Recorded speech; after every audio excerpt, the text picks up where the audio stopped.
90일 성경 통독 86일차 히브리서 1장에서 13장 말씀입니다.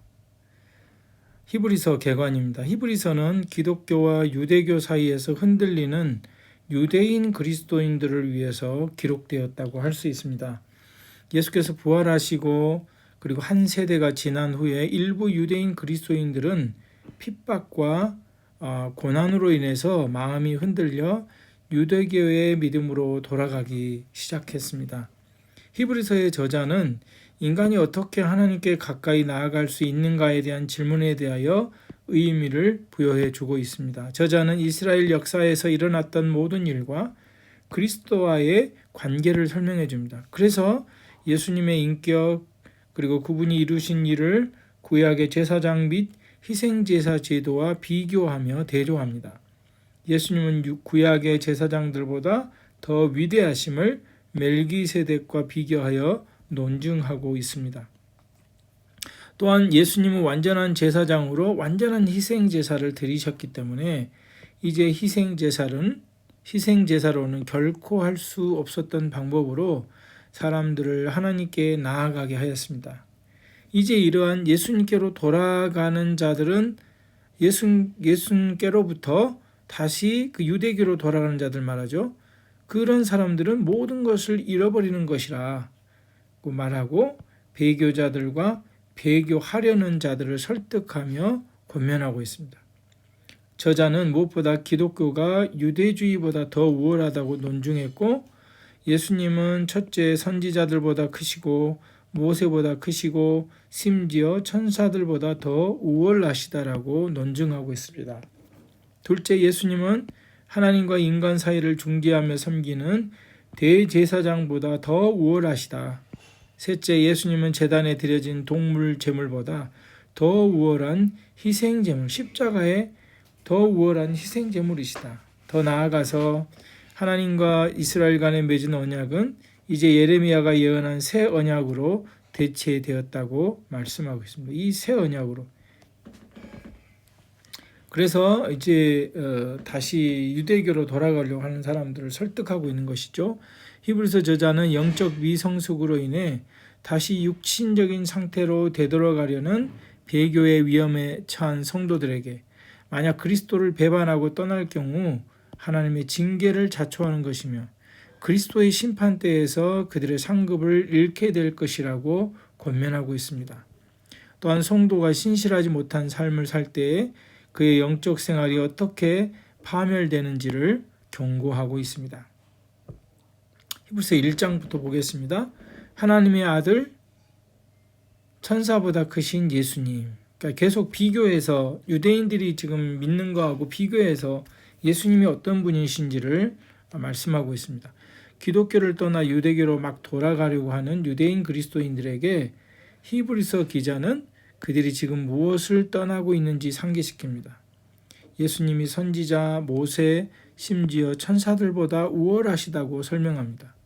또한 예수님은 백성들을 위해서 하나님께 중보하는 대제사장들보다 더 우월하신 분으로 제시합니다.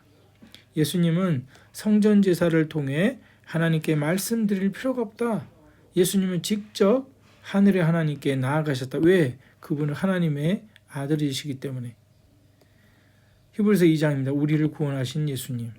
그리스도는 잠시 동안 우리처럼 인간이 되셨고 그는 우리의 유익을 위해 우리를 사망의 권세로부터 해방시키시고 또한 우리의 죄를 정결하기 위해 기꺼이 십자가에서 죽임을 당하셨다. 이제 예수는 자신을 따르는 모든 이들을 위해 구원의 길을 열어주신 선구자이시며 더욱이 그가 우리 중 하나처럼 되셨기 때문에 우리는 그가 우리를 도우실 수 있음을 확신한다라고 고백하고 있습니다. 3장에서 7장 해설입니다. 모세보다 크신 예수님, 위대하신 대제사장이신 예수님. 모세는 유대인들을 애굽의 종살이로부터 이끌어내었고 하나님의 율법과 예배 형식을 제공했고 유대인들에게 가장 존경받는 인물이었습니다. 그러나 모세는 하나님의 신실한 종에 불과했다. 종 그 이상도 아니다. 하지만 예수님은 하나님의 아들이시다. 종이 크냐 하나님의 아들이 크냐? 아들이 크다.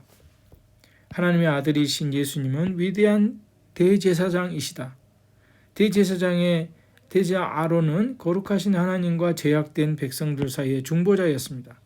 당시 유대계에는 어떤 여전히 대제사장이 있었고 유대인 그리스도인들 중에는 유대교의 대제사장 제도로 되돌아가고 싶어하는 이들이 있었습니다.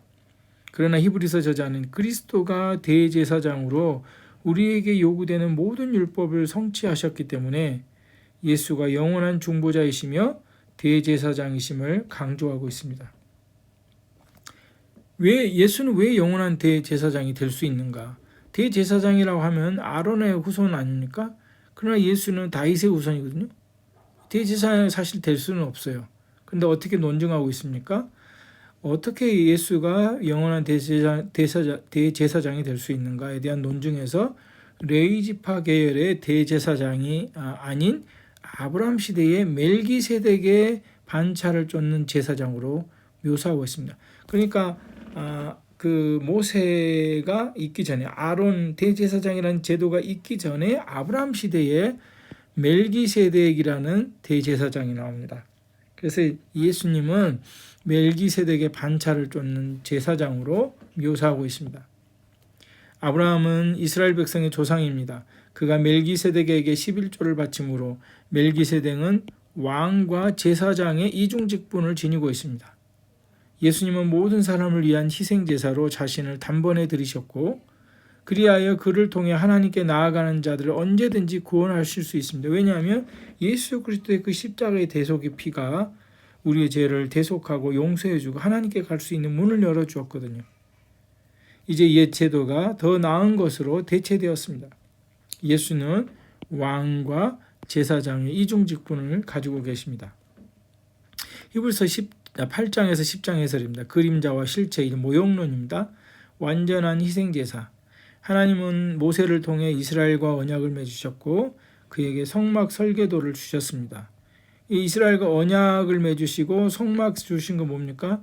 그들과 인격적인 관계를 맺고 그들 속에 하나님께서 오시기로 그리고 그들을 하나님의 자녀로 백성으로 삼으시겠다는 하나님의 계획입니다.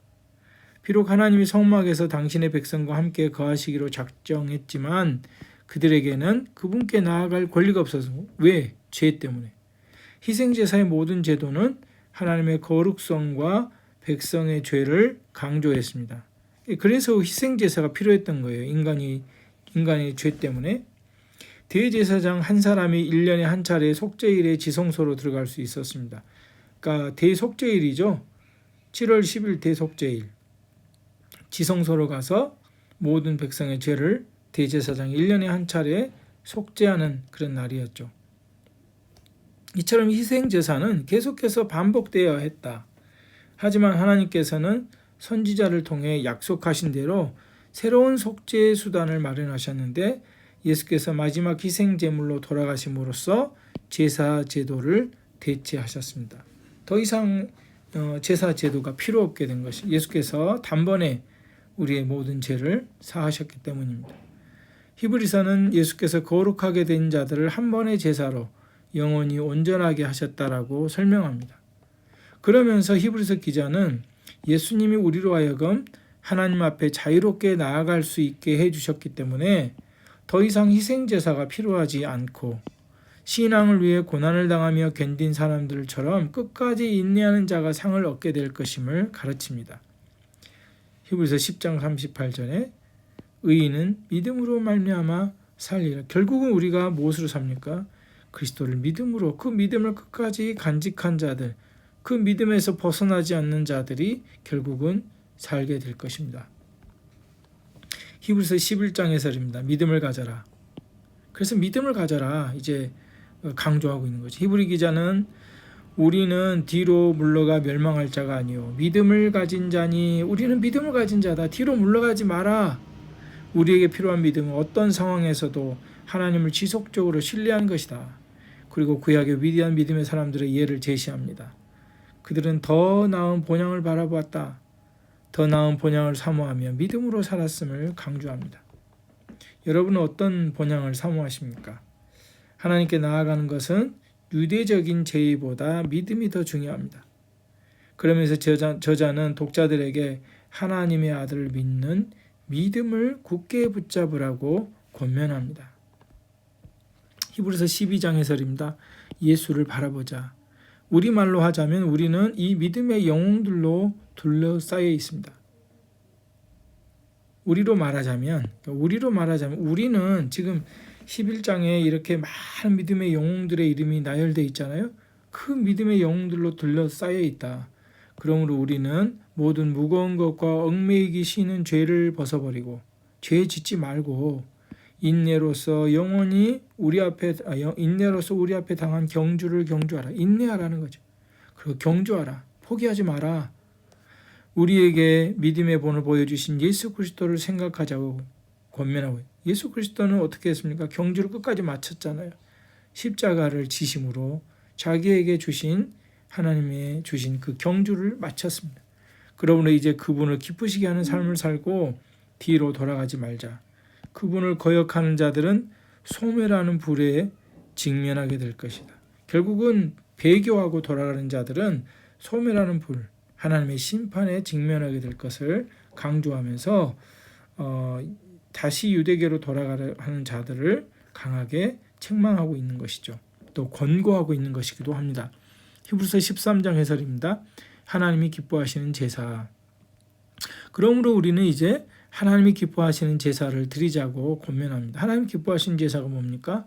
어려움을 당한 자들에 대한 섬김이 필요하고요. 우리가 결혼을 기이하게 여기고 또 돈을 사랑하지 않는 것이고 신앙의 선배들의 좋은 본을 따르라. 그리고 예수 그리스도 외에 다른 교훈에 이끌리지 말라. 그렇게 설명하고 있습니다.